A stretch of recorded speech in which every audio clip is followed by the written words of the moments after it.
cần nhất cao thủ là nhập nội. Đánh. Cần nhất là gì? Là nhập nội vào. Cái phương pháp nào nhập nội tốt nhất? Phải có thập ký đường men theo cái nguồn riêng của cái cầu. Do đó chúng ta sẽ trái từ vị trí này chúng ta chặt vào đối phương và từ đây chúng ta chặt vào. Nó thấy cũng tương đối khoa học nhưng thật sự chưa khoa học, không phải khoa học vận động. Vì tôi đỡ ở đây tôi chặt vào, trong quá trình chặt tôi chưa chặt tới mà ông này nổi tôi đã đánh tới đây rồi, tôi bị anh đòn rồi tôi chặt đây là có một cái gì cái khoảng trống này rồi thì anh này sẽ chặt vào tôi. Đấy là ăn miếng cam miếng.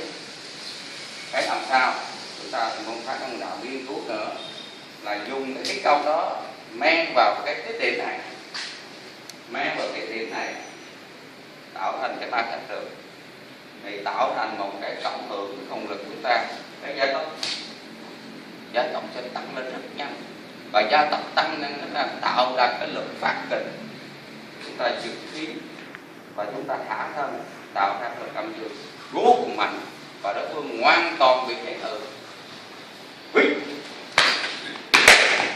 Đối phương bị tác động lên rất nó quá nhanh, người ta không hiểu là cái gì. Theo thông thường là người ta phải chắc này để thấy công này và ông này nghĩ cái gì rồi cũng phải đấy nữa, nhưng mà người ta thấy không có vào hành động là phải là trái từ vị trí men vào được, còn men vào giá thấp nhanh thì được âm dương của cái thân thì tạo ra kình là đây. Nhưng mà chúng ta lại thấy gì? Tại sao chúng ta không tổ chức được nguyên cái hệ thống của nó? Tổ chức một hệ thống hoạt động của cái tay người chúng ta tác đại và đốt đi thì được rằng nó hẳn cái ngày chủ nhật là giúp cho chúng ta có một năng lượng có thể chúng ta vững vàng trong sách kỹ năng là ở chỗ tổ hợp tam đại. Chúng ta thấy ba cái là một thì thấy rút ra cái ông là ngã xuống liền, đánh từ từ kiểu chậm, đánh từ từ kiểu chậm. Ở đây chúng ta men cái tiền khi vào được các phương thì từ vị trí này chúng ta nhổ vai, từ vị trí này chúng ta hoạt động và toàn bộ là phải cái này thôi. Do có cái này để tinh thần nhập nội, nhập nội cái tác dụng cái cộng nó vô cùng nó không biết chúng ta tập được công thì nó được cái gì, được cái sự tập trung một khí, các hạt khí là được cấm hết từ biểu bì, từ hệ thần kinh, biểu bì nó đi vào trong hệ thần kinh, toàn bộ trong phần vào hệ thần kinh cấm bằng nhất cái một và đã là huyết chúng ta tích tụ được nguồn năng lượng. Nhưng cái anh biết cầu rằng ông này mạnh cỡ nào thì biết cho tôi dùng khắp tình để phát thu là hết. Đó là cái nguồn năng lượng biết cầu. Vì sao? Vì tôi là mình không nhau, tôi là một bản thể nhưng nói trời đất vào, còn anh là ở đây kéo lên tạo ra bản thể thôi. Do đó chương trình của sau tuyển sinh không phải cực năm nay để nhanh bằng hoàn thiện rồi trong đánh đầu chúng ta đây nhớ cái hình tượng này biết công nó linh hoạt rồi từ vị trí này chúng ta sẽ là nó rất gần lấy hết cái chỗ đó nè anh em nhanh như vậy và từ vị trí này nó men vào vậy, từ vị trí này áp đảo vậy đánh sụp đối phương vào bằng cái thân thủ bộ pháp. Chúng ta xem lại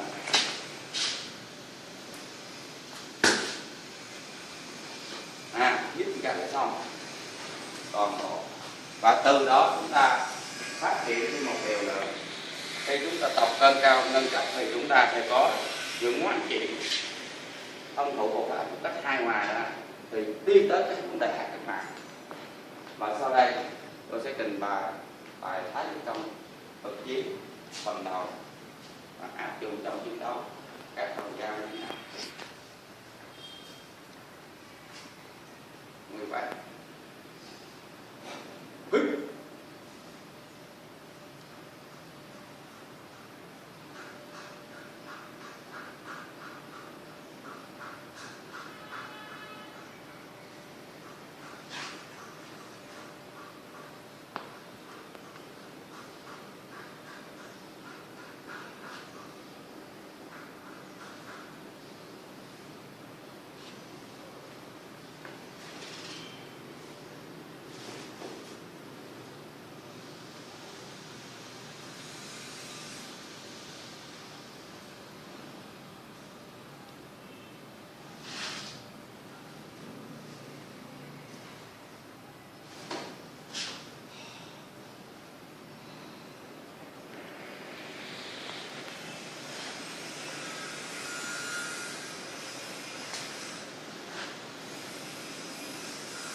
đánh cái đèn, đánh lắc lắc thân bên phải. Nó là một nguyên tắc trên cái nguyên lý là xây dựng thân của bộ pháp của họ. Chúng ta cứ tung ra một cái quyền nó mạnh xuất phát từ cái ý chí chúng ta, nó dẫn một cái nguồn năng lượng kết hợp thân của bộ pháp, đó là chánh tông công phu.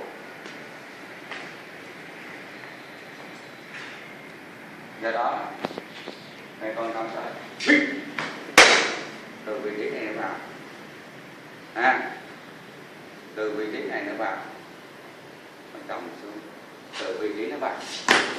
Ở trong cái bài quyền chúng ta có mà cầm rồi đánh thẳng cho thôi phát ra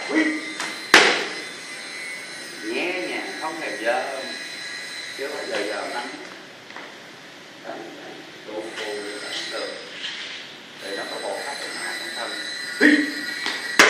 bộ pháp mã trong thân chuyển chuyển từ vị trí thầy bắt đầu sát đánh nó xuống vậy. Nãy chúng ta thấy bằng thủ, nhưng ở trong bài quyền vậy thực chất đánh rồi nó đánh vậy, nó thả cả thân do đó tôi giao thân từ đây như là trò chơi rất liền, không rất dao cũng bể thật mà phải theo đấy. Vậy cái ở trong bài quyền chúng ta thấy vậy, nổ lên vậy, lên đây xúc khớp đẩy ra, thì trong đây tác dụng thế nào? Từ vị trí này ấn xuống nó róc lên, từ đây nó thả khớp để đẩy năng lượng về, sức tịch. Nhớ không lấy thế năng tạo ra động năng. Ví dụ từ vị trí này đến tới, từ vị trí này là vị trí này luôn, không có lấy từ đây nâng cái thế năng tạo ra động năng lên, không có. Do đó ở đây cũng vậy, từ vị trí này không bao giờ thấy cái ngồi lại chúng ta rút lại. Cái tuyệt vời của môn phái Thanh Minh Đạo là không lấy thế năng biến hành động này. Chúng ta cho là đặt chiếc chặn được. Còn cái này để làm gì? Nó lên vậy, bốc trầm xuống, nó đánh vậy ha. Chúng ta xem nó làm gì? Nó vào đây được rồi, nó men lên từ vị trí này áp vào, người ta trì thấy chưa? Trầm xuống là không phải do nó kéo xuống mà do thân thả. Cái tức kỳ nó thả xuống đây rồi, đánh ngược lên rồi dập vào đánh tung, lắc vào cái vị trí là cái vị không phụ. Từ đó đối phương hôn mê lại đánh nhanh. Đó là cái chỉ công ném vào trận chiến. Chúng ta xem là rốc lên liền, kéo xuống nâng, đánh bể đánh tung, đánh rất là hảo. Có điều là chúng ta cảm nhận người sử dụng khí công một cách thuần thục như đi trời. Rồi cái con thấy này cũng kèm làm gì? Đó là ma vân pháp đánh thầy giá học đúng cái điểm thẳng trên là âm dương, đó là tay trái như này chặt, đúng không? Rồi đánh tay trái rồi đánh tay phải từ vị trí này má vân dương, hiểu không? Nhẹ nhàng như vậy. Nói có sách mất có chứng là yếu tố của năng Minh Đạo mà chúng ta đã được triển khai trong ngành giáo dục thành công chúng tôi do có thể trình bày, khả năng trình bày và nó đúng khoa học, nó có cái xác suất tuyệt đối. Đó là những cái hết sức quy định cần thiết của chúng ta để thành lập môn phái có tên tuổi, luôn luôn phải tự hào điều này, không tự hào, không hoan hoang, không tự kiêu, nhưng phải biết tự hào và phát huy những truyền thống đáng có trên cơ sở học nội công khí công và khoa học vận động, tức là trừ lưu chuyển khí hay là quán khí trên thân của bộ pháp. Đánh tôi đánh hôm nay mà ít cũng ăn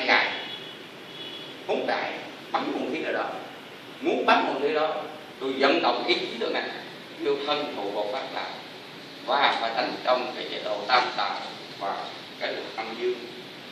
Nếu sai bằng cách này, tức là nắm ngũ hành đề ra cái bộ đề ra chúng ta không cứ thái độ đề ra chúng ta là chúng ta chậm. Do đó cái tai quyền chúng ta không cần đơn giản là đang thẳng dậy, vì đánh thẳng dậy rất là dở, đánh phải phải không đó không vô đánh vô đánh là cũng vô được, một số không phải đánh hẹp cũng vô không được, đánh không vô được. Vậy chúng ta không cách hợp tay khổ và tay kim, tác dụng tay khổ với kim mới làm gì? Khổ kim nó nằm trong thủy hòa khí tế thôi. Khổ là đánh phúng, kim là khắc gãi, thủy là trang mà lại. Do đó trong công tác chúng ta đấm thẳng, chúng ta tung cái tay khổ là chúng ta muốn gì? Muốn vừa tiêu diệt đối phương, vừa bắt đối phương đi liền. Đó là xe dịch sang khỏi cái vùng khu vực của đối phương đánh, hoặc tác dụng như vậy. Hấp nhắm liền, đó là tay khổ. Còn tay kim là mình bức ở chỗ đó, bảo hỏng vùng đó, để rớt dao là gì?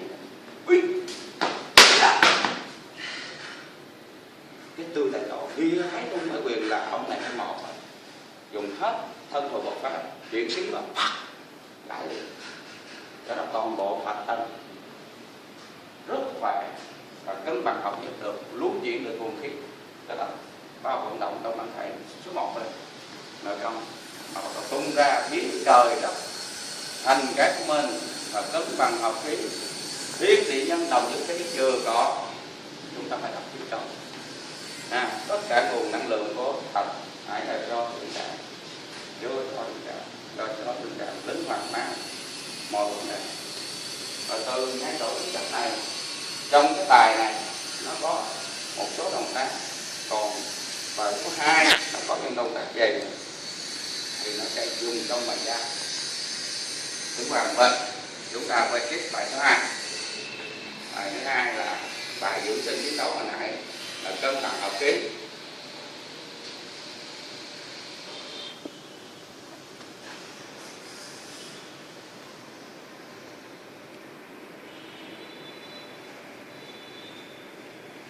Dùng dân gắt ghẻ,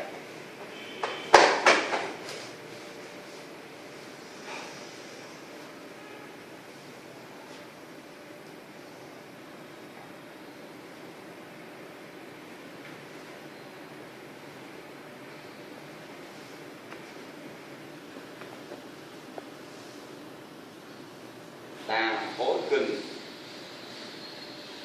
đàn khối kinh.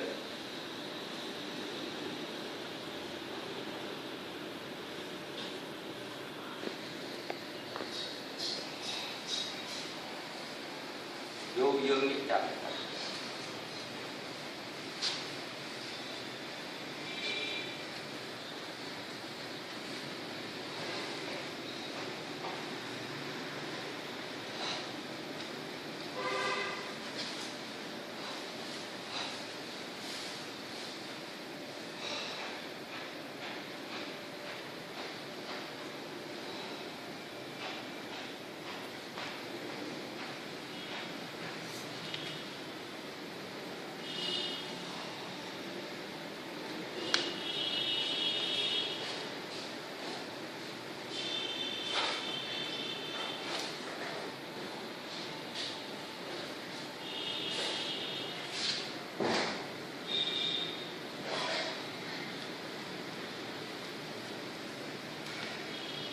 chúng ta sẽ coi cái chiến nó vô như nào.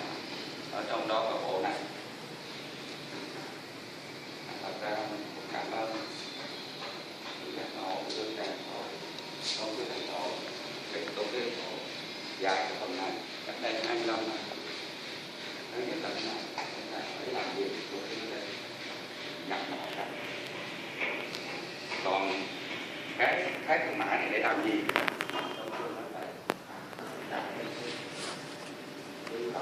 Tự tiết nằm ở đầu cái bộ này.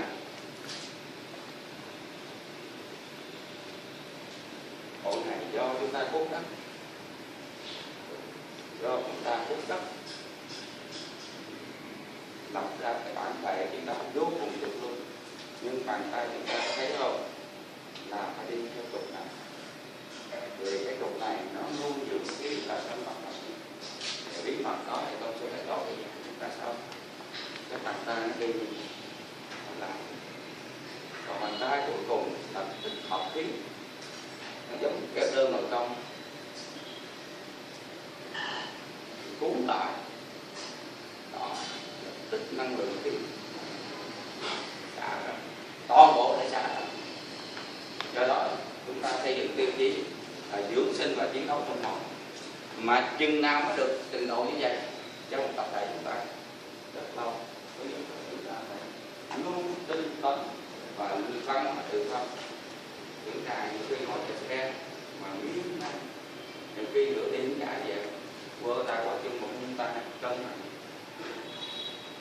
ngay cả xe máy mua để chi để hiểu được phần cân nặng, có sự miên man,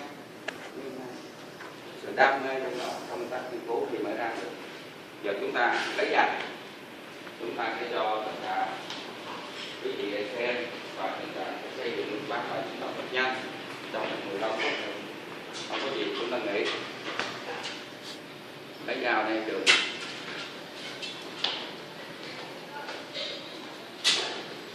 Lấy dao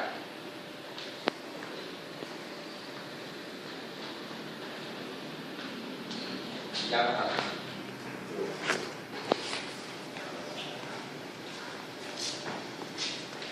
Rồi, xong qua đây. Hai bài ướt rồi đó. Luôn trường với lại cái tập để đi vào độ thông lượng này. Con này một chút xíu rồi. Được, ở đây. Đó, Phương dùng hung khí, trong đó có 14, 18 môn hung khí. Thì trong đó có chỉ tụ là dao, không biết gì. Cái dao là rất quý vị. Vì sao? Vì cái độ của nó linh chuyển, nó yên. Từ vị trí này chúng ta lắp và chúng ta dùng những cái phương thức khác nhau được.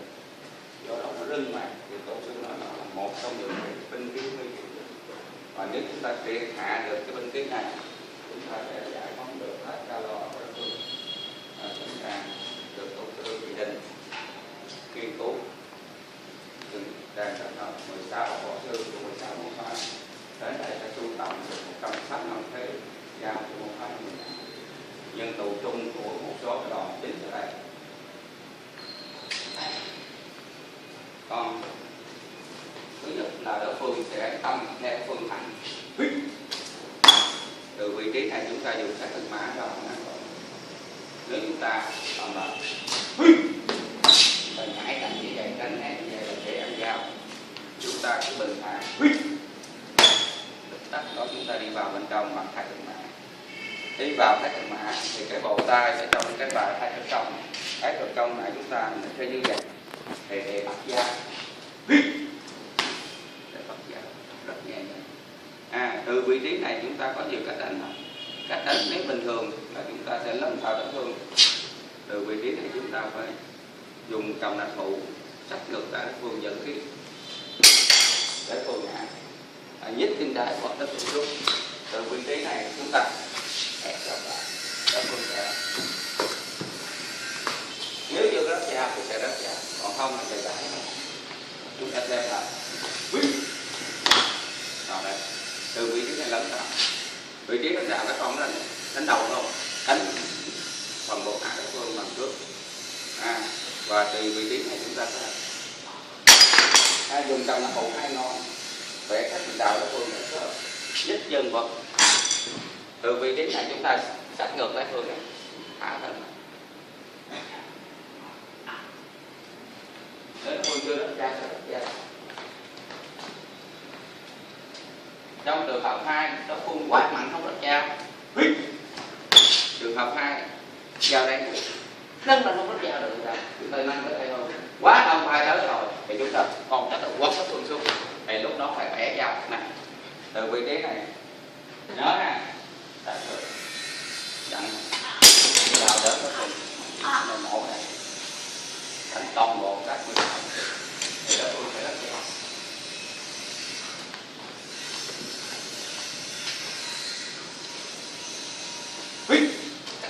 Còn vào đây được rồi mà thấy đông quá và ở đây sang tấn công nữa thì chúng ta sắp đối phương vào bằng cách thả thân. Cái phần đó này kéo con ở đây nắm vị trí này, cái gối này chiên vào vùng cổ để vẽ ngược lên, vậy thôi. Từ từ có tên ra hết pin này ngừng cậu còn không hấp. Dạ còn á.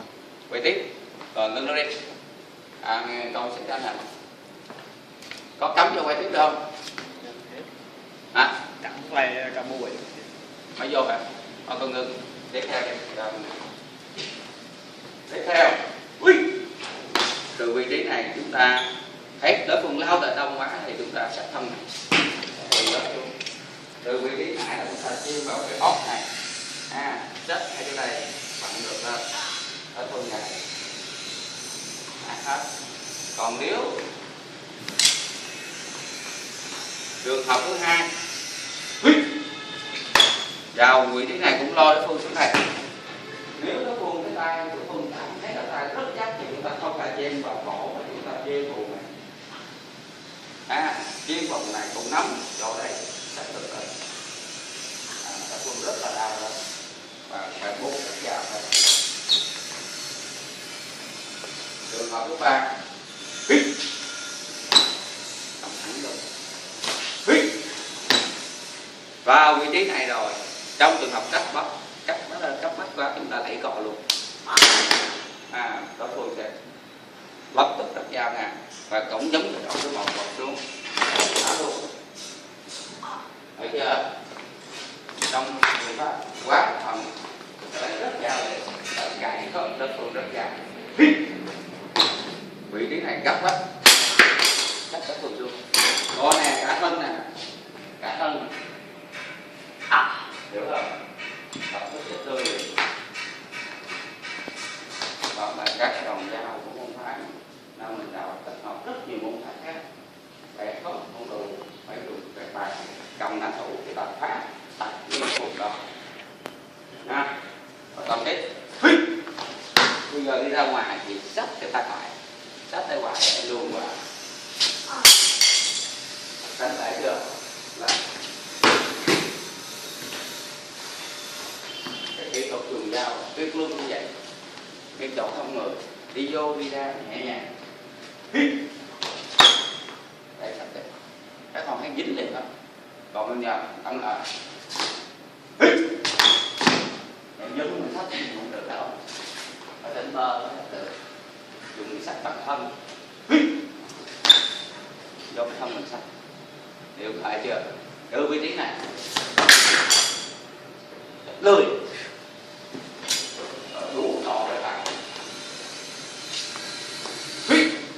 vừa ra được vị trí này đặt vào đây cũng phải lẻ nhanh tập trung được được từ đây sắn ra luôn và cái thường nhanh đó là tay phải. Còn tay trái sao? Tay trái nó sẽ men vào đây vì nó động thái quật đẩy nó dao được.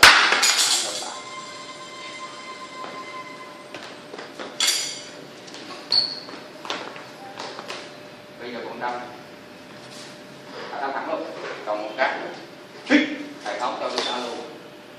Từ vị trí này nè chúng ta vừa thấy thói quen là chúng ta bắt từ đây, từ phải chúng ta bắt từ trên là nhỏ, còn bắt từ đây ra, bắt từ đây thì chúng ta bắt vào cái mặt này luôn lên phía hạ, vịt thân về trước, đã phân lâu về sau chúng ta theo luôn nè, theo vị trí này,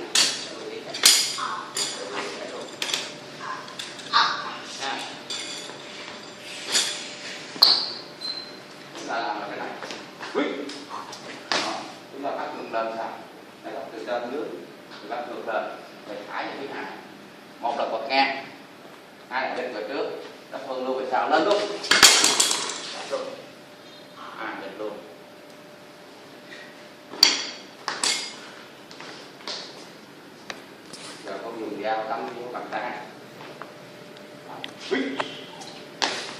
Đóng luôn. Đóng luôn rồi. Đó, chúng ta ra sao nhé.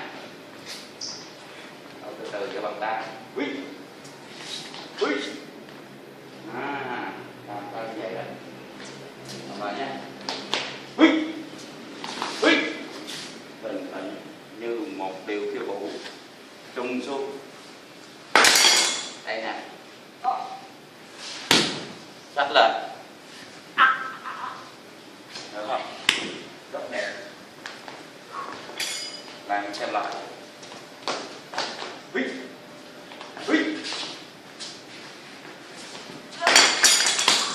Sách. Làm hả?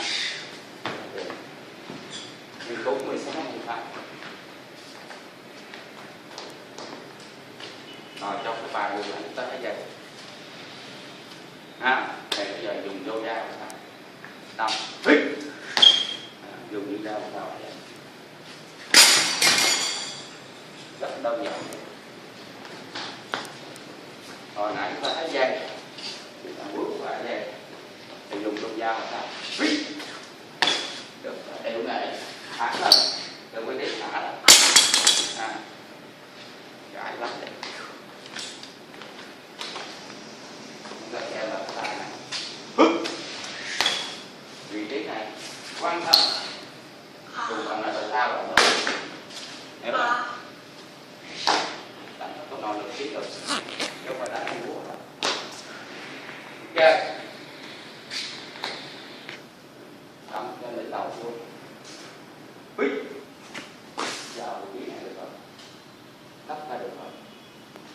Từ vị trí này. Chống này xuống. Tắt được hết luôn. Đúng vậy. Đúng luôn. Ra được từ vị trí này. Tắt vừa liền. Để vào đây. Tắt. Bắt.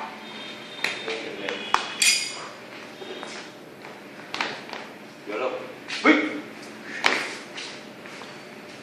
Vị trí này chặn thân luôn nè. Đi lên. Đau lắm mà đi ra nè. Đó luôn. Thấy không? Điều này không?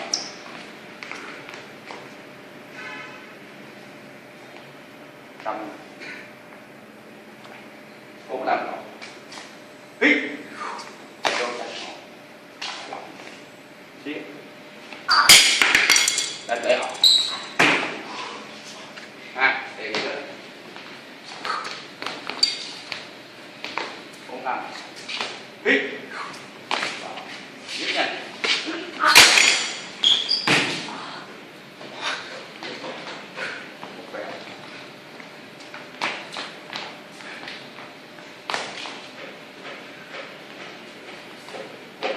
Dùng đại hộ. Hít. Cái bờ dư dâng lên. Một cái bước gọi là hồi mặt luôn. Tiếp theo.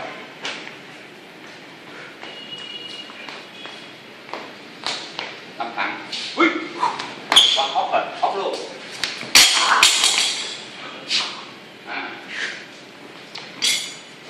Dùng cái cổ thức của mình đi. Hít. Đơn giản không? Đấy. Tặng người đã thủ đi chơi, không có nặng nhẹ nữa. Để sao cho lưng. Như vậy thấy không? Bước lên nó đầm, bước qua nó đầm, chạy qua nó đầm. Có nước nào chỉ tới 4-5 độ. Và nhích cái này giúp thân từ vị trí sát rồi.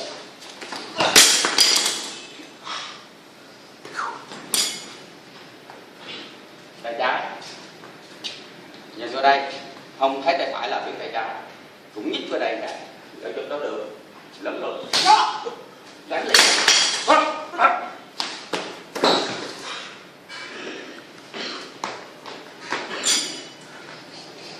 đâm trước, vị trí này tiến lên 5, lùi xuống 15, nhích lên một tí, lùi, nhích thân, thoát vào đây, được vị trí này lại, và giống vị trí hồi nãy chưa?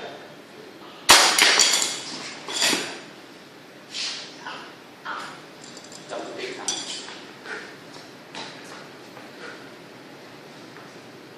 Đâm lên đầu cuối cùng hít. Vị trí này chúng ta ngon đã được, còn đông quá cho nó hơn đi luôn. Hít. Từ vị trí ra rất thương đi thành tạo vậy.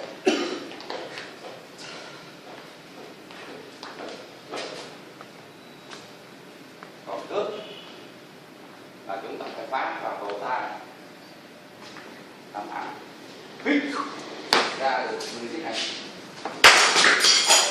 Từ vị trí này không phải đá mà nhích thận nhột ra theo, phải hết cuộc cuộc ra.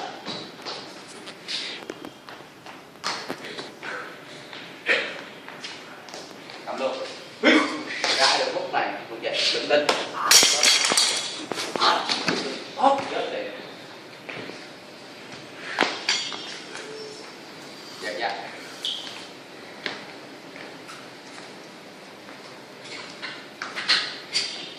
Cái này cuối cùng thật.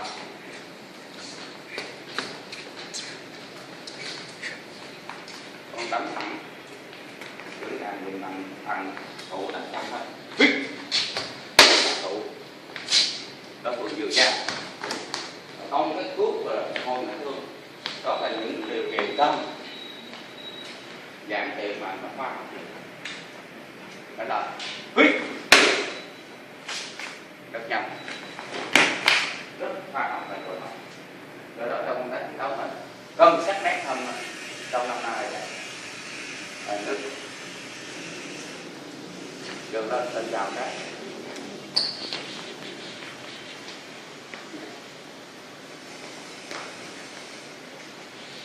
hai con chào chúng ta, hai con chào nha, hai con đánh 5 đòn của rồi chúng ta nghĩ. Phần cuối cùng chúng ta đề cập hôm nay đó là cái bài ngũ hành tổn thương gỡ xuống để thành thực chiến của môn A và giảm phát đời. Hầu lên.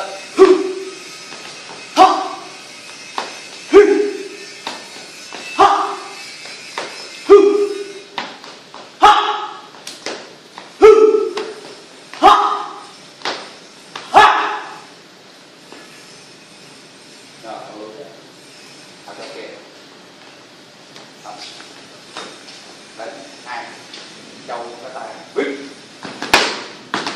đây là tay vừa mở tay hồng do cái trọng lượng rớt xuống bằng vùng thành cái vùng cổ.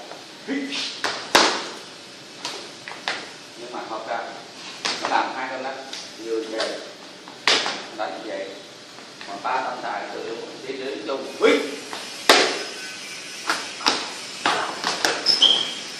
thấy rất đơn giản mà nó tiêu diệt liền. Đó là những cái phương thức của mình. Từ đây cho nó thẳng phản thủ đơn giản thôi mà nó có hiệu quả, không cần đánh nặng nhiều. Đánh cái trái cho thân nè, chết liền cho thân nè,